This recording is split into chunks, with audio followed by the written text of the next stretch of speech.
दोस्तों, आदाब, सलाम, नमस्कार। आज के एपिसोड में हम बात करेंगे समस्तीपुर लोकसभा क्षेत्र के बारे में।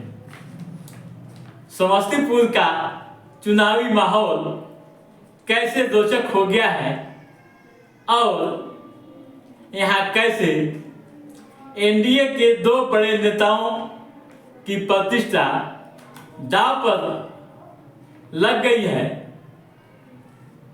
हम इस पर विस्तार से चर्चा करेंगे और यह जानने की पूरी कोशिश करेंगे कि यहाँ का माहौल यानी इस क्षेत्र का चुनावी तापमान इतना गर्म क्यों है। दोस्तों, इस सीट से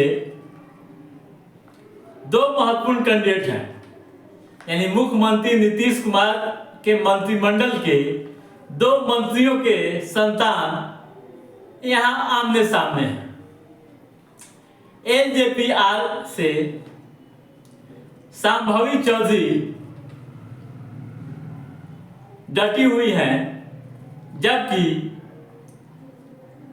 दूसरी तरफ इंडिया गठबंधन के कांग्रेस से यहाँ महेश्वर हजारी के पुत्र सन्नी हजारी मैदान में है। दोस्तों, यहाँ चुनाव होने में अब काफी कम समय रह गए हैं, यानी 13 मई को यहाँ मतदान होना है और यहाँ का तापमान इस कदर बढ़ गया है, चुनावी तापमान शब्दों में बयान करना मुश्किल है। कैसे? आइए पहले हम यहाँ के हालात को देखते हैं। भाई, पहले कैंडिडेट के बारे में जान लें। शांभवी चौधरी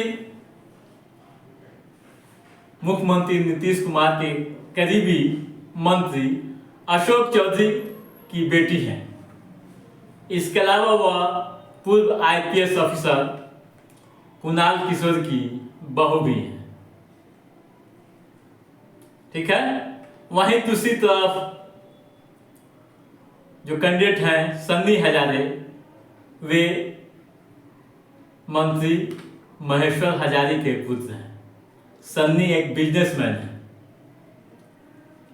और दोनों के आमने सामने होने से माहौल काफी गर्म हो गया है। यहाँ मुख्यमंत्री नीतीश कुमार व चिराग पासवान की प्रतिष्ठा दांव पर लग गई है। कारण भी आप समझते हैं कि वे यानी एलजेपीआर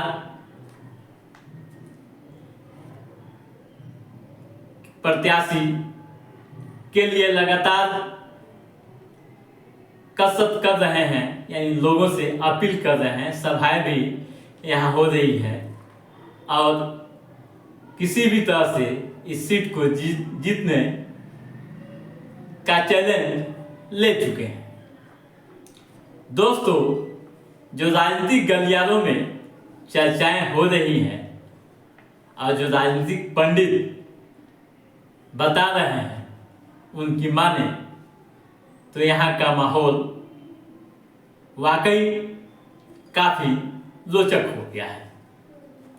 और रोचक होना स्वाभाविक है, क्योंकि दो मंत्रियों के संतान यहाँ लड़ रहे हैं और एक दूसरे को हराने के लिए एड़ी चोटी एक किए हुए हैं। एक तरफ इंडिया गठबंधन के वरीय नेता आला कमान सक्रिय हैं, तो वहीं एनडीए की तरफ से मुख्यमंत्री नीतीश कुमार, चिराग पासवान या यूं कहें कि प्रधानमंत्री भी अपने प्रत्याशी की तारीफ कर चुके हैं। ठीक है दोस्तों, अब आइए पहले यहाँ के हम जातीय समीकरण को समझने की कोशिश करते हैं। दोस्तों, यहाँ 6 विधानसभा सीट है। ठीक है। पहले विधानसभा सीट को जान लें और फिर हम आगे की बात करेंगे। दोस्तों,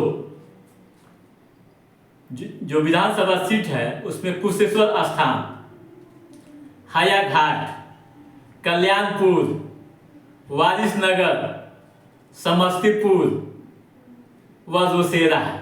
ठीक है, इन 6 विधानसभा सीटों में से अभी वर्तमान में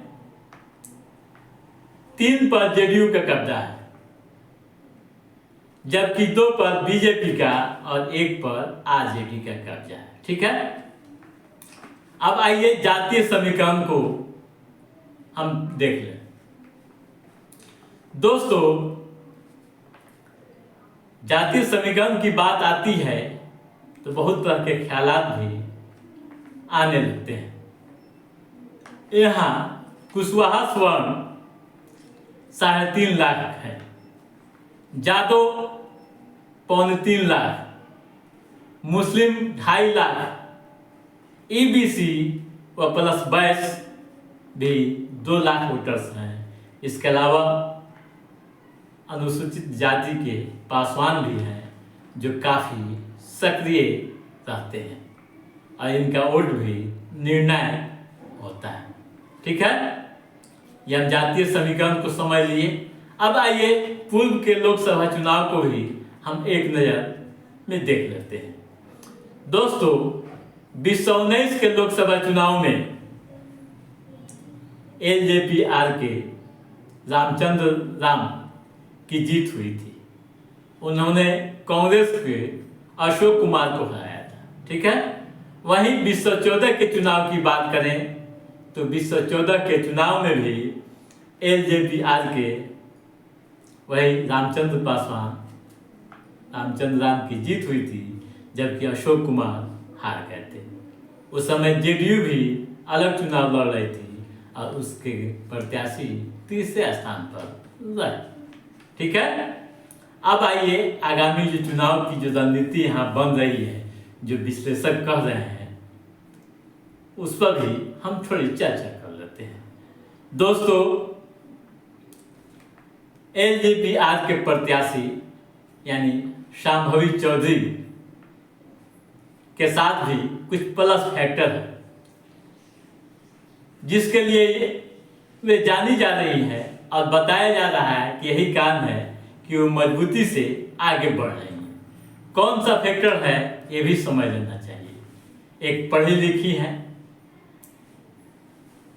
पहली बात। दूसरी बात, मंत्री अशोक की बेटी है। और तीसरी बात, सबसे बड़ी बात यह है कि सरकार की उपलब्धियों, केंद्र और राज्य सरकार की उपलब्धियों को लेकर आम जनता के बीच पहुंच रही है, सीधे पहुंच रही है, जिसका प्रभाव देखा जा रहा है।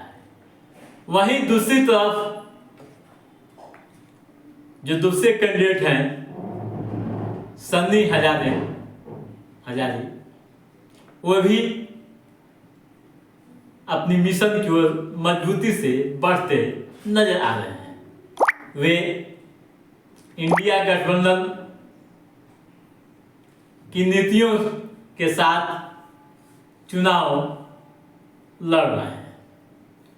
दोस्तों, चुनाव में क्या होगा, कौन जीतेगा और कौन हारेगा, यह तो नहीं कहा जा सकता है, लेकिन राजनीतिक पंडित जो बता रहे हैं उनके अनुसार यहाँ का माहौल काफी रोचक हो गया है, काफी दिलचस्प हो गया है और जीत हार का जो भी फैसला होगा, परिणाम होगा, वो भी काफी चौंकाने वाला होगा।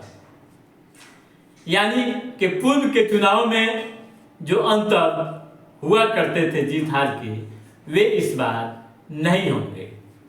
अब सबकी निगाहें यहाँ टिकी हुई है कि कौन बाजी मारेंगे इस बार, शांभवी चौधरी या फिर सन्नी हजारे। दोस्तों, वक्त का इंतजार करें, वक्त की प्रतीक्षा करें। समय आने वाला है, 13 मई को चुनाव होगा और चुनाव के दौरान ही बहुत सारी बातें, जब चुनाव बीत जाती है तो बहुत सारी बातें, बहुत सारे तथ्य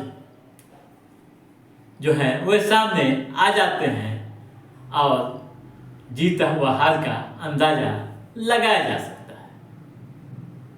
फिर थोड़ा सा और हम वेट करेंगे तो काउंटिंग में तो क्लियर ही होगा, लेकिन इतना आप मान लीजिए कि यहाँ का मुकाबला काफी दिलचस्प व रोचक हो गया है और 2 मंत्रियों की साख भी दाव पर तो है ही, साथ ही एनडीए के बड़े नेता यूं कहें मुख्यमंत्री नीतीश कुमार व चिराग पासवान की भी प्रतिष्ठा दाव पर लग गई है।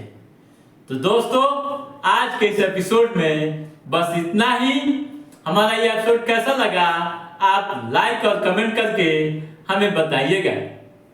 यदि आपने हमारे चैनल को सब्सक्राइब नहीं किया है तो सब्सक्राइब भी कीजिएगा, ताकि पॉलिटिकल गतिविधियों से संबंधित जो भी अप टू डेट है उसे हम समय समय पर आपके बीच पहुंचाते रहेंगे। तब तक आप अपने दोस्त को दीजिए इजाजत। नमस्कार।